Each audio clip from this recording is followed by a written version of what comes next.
प्रधानमंत्री नरेंद्र मोदी इस समय इन्फिनिटी फोरम के दूसरे संस्करण को संबोधित कर रहे हैं। इस फोरम में Bharat, America, Britain, UAE, Australia और जर्मनी सहित 20 देश के लोग एयरलाइन शामिल हुए हैं। और आइए सीधे आपको इस कार्यक्रम में ले चलते हैं।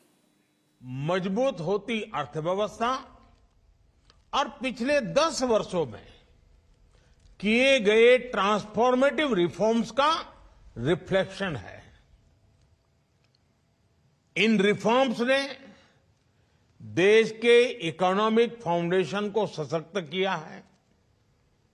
महामारी के दौरान जब ज्यादातर देश सिर्फ फिस्कल और मॉनेटरी रिलीफ पर फोकस कर रहे थे, हमने लॉन्ग टर्म ग्रोथ और इकोनॉमिक कैपेसिटी के विस्तार पर फोकस किया।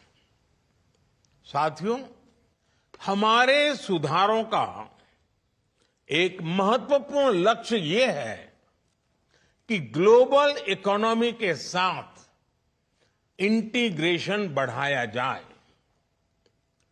हमने कई सेक्टर्स में एफडीआई पॉलिसी को लचीला बनाया। हमने कंप्लायंसेस बर्डन को कम किया।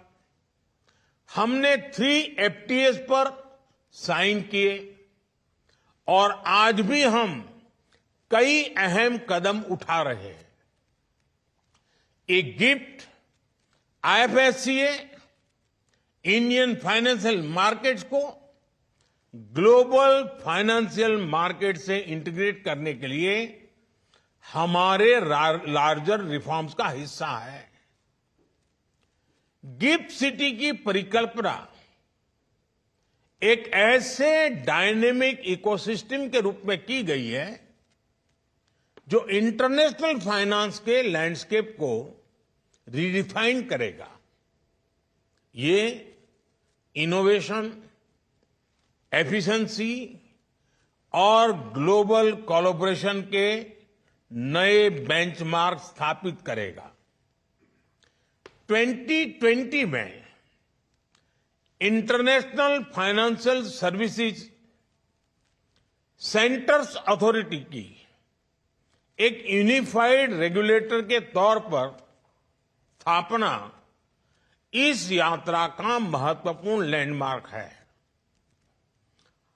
आर्थिक उथल-पुथल के इस मुश्किल कालखंड में भी IFSCA ने 27 रेगुलेशंस और 10 से अधिक फ्रेमवर्क्स बनाए हैं। इससे इन्वेस्टमेंट के भी नए रास्ते खुले हैं। आपको ये जानकर खुशी होगी कि इन्फिनिटी फोरम के पहले एडिशन में आपने जो सुझाव दिए थे, उनके आधार पर कई इनिशिएटिव शुरू हुए हैं।